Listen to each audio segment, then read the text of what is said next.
دیکھیں اس میں نگراں حکومت میں تو کوئی سیاسی مصلحت مجھے تو نظر نہیں آتی، اس میں تو ایکشن نظر آئے گا، اور جس کا عزم وزیر اعظم صاحب نے یہاں کیا ہے، اور میں سمجھتا ہوں کہ انہوں نے ایک سچے دل اور نیت سے کیا ہے، کیونکہ سچا جو انسان ہوگا اس کی زبان، اس کا دل اور اس کا چہرہ بتاتا ہے۔ تو مجھے تو کم از کم وزیر اعظم صاحب کے ان تمام ایکشنز پر عمل درآمد کی 100% یقین ہے کہ وہ کریں گے، اور انشاءاللہ آپ دیکھیں گے کہ جو مافیاز کے خلاف ایکشن ہے وہ آپ کو ہوتا ہوا نظر آئے گا۔ اس پہ بہت کام ہوتا ہے۔ گورنر صاحب، آپ ایم کیو ایم کے رہنما بھی ہیں، تبدیلی ہوئی اور صوبے میں بڑی بڑی اہم تبدیلیاں ہو رہی ہیں اور ہونے بھی جا رہی ہیں، تو کچھ چیخیں نکل رہی ہیں اور کہا جا رہا ہے کہ گورنر کے بھی کردار کو جو ہے وہ محدود کیا جائے، اور مافیا کے خلاف یہ چیزیں ہو رہی ہیں۔ آپ سمجھ رہے ہیں کہ آئندہ آنے والے دنوں میں کچھ بڑی گرفتاریاں اور سسٹم کے خلاف کوئی بڑا آپریشن ہونے جا رہا ہے؟ دیکھیں آپ نشاندہی کریں سسٹم کی اور ان لوگوں کی گرفتاریاں یقینی انشاءاللہ ہم بنائیں گے، اور میرا یہ ماننا ہے کہ مافیاز کے خلاف آواز اٹھانا اور ان کے خلاف بات ہی کرنا ایک ایکشن ہے، اور آپ نے جیسے کہا میرے اوپر کوئی محدود وہ کرنے، تو مجھے اپنی ذات کی حد تک تو کوئی مسئلہ نہیں ہے، یہ تو اللہ تعالیٰ ہی منصب دیتا ہے، لیکن یہاں میں یہ واضح کر دوں کہ جب تک اس منصب پر ہیں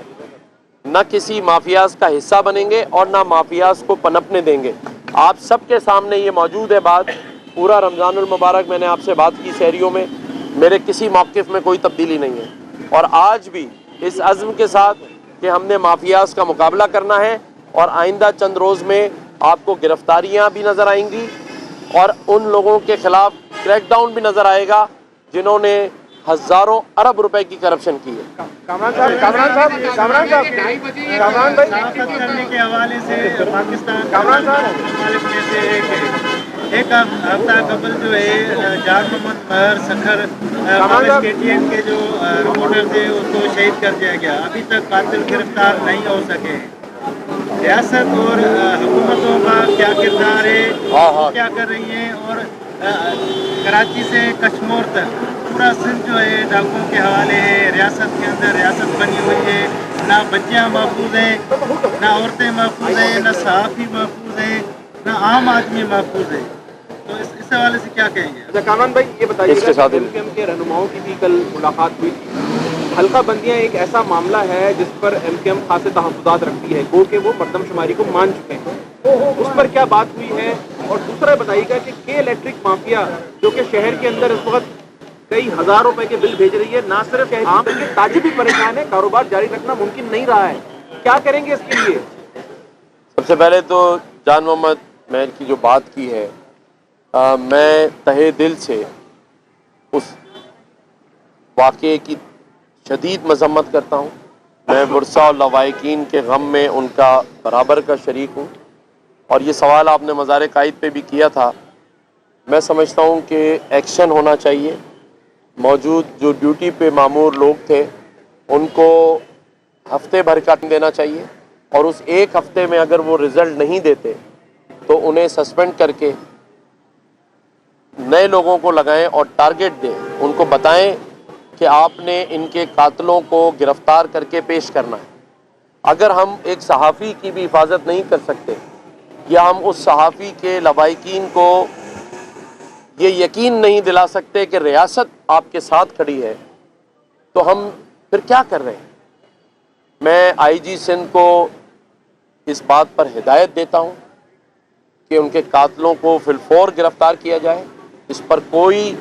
ڈیلے ٹیکٹس نہیں ہوگی، فوری طور پہ اس کی رپورٹ پیش کریں، اور اگر نہیں ہو رہا ہے تو جوائنٹ کو انویسٹیگیشن ٹیم بنائیں جس میں ان کے قاتلوں کو فوری گرفتار کیا جائے۔ جہاں تک آپ نے بات کی ایم کیو ایم کے ڈیلیگیشن کی، ایم کیو ایم کے ڈاکٹر خالد مقبول صدیقی بھائی نے کل ڈاکٹر فاروق ستار کی سربراہی میں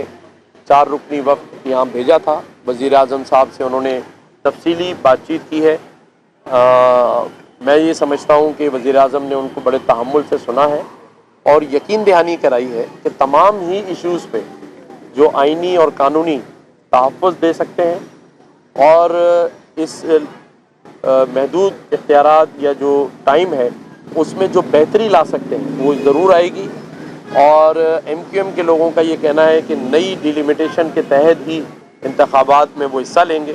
اس پر ان سے بات چیت جاری ہے. انشاءاللہ کوئی اچھا رزلٹ نکلے. گورنر صاحب IG صاحب کے آتے ہی جو ہے ایک لابی سامنے آئی ہے جو کہ سینیورٹی کی بیس پہ کہتی ہے کہ ہم IG کو نہیں مانیں گے. پہلی ملاقات میں 6 ایڈیشنل IG اس میٹنگ میں شامل نہیں ہوئے, تو ان لوگوں کو کیا میسج دیں گے جو کہ سینیورٹی کو بیس بنا کر چیزوں کو بہتر ہونے میں رکاوٹ بن رہے ہیں؟ دیکھیں جی, یہ وفاق نے فیصلہ کیا ہے ایک اچھا IG سندھ جس کی پرفارمنس پنجاب میں اور باقی جگہوں پر بہت اچھی ہے. میں سمجھتا ہوں ایک بہترین IG سندھ کو ملا ہے. ہمیں اس طرف لے جانے کے بجائے, تنقید کرنے کے بجائے,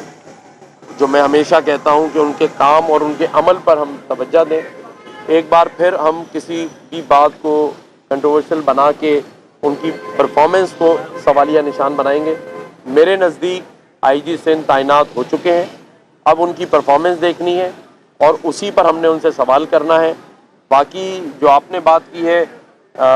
یہ پولیس کا آپس کا ایشو ہے, وہ اس کو خود ہی ہینڈل کر لیں گے. میں سمجھتا ہوں کہ ہمیں IG صاحب کے ہاتھ مضبوط کرنے ہیں. ان مافیات سے نمٹنے کے لیے میرے پاس IG صاحب آئے تھے, میری ان سے تفصیلی بات چیت ہوئی ہے. باخبر رہیے ہر جگہ ہر وقت بر وقت. ابھی سنو نیوز کا YouTube چینل سبسکرائب کریں اور بیل آئیکن پر کلک کریں اور جانیے ملکی اور غیر ملکی حالات و واقعات یقین کے ساتھ.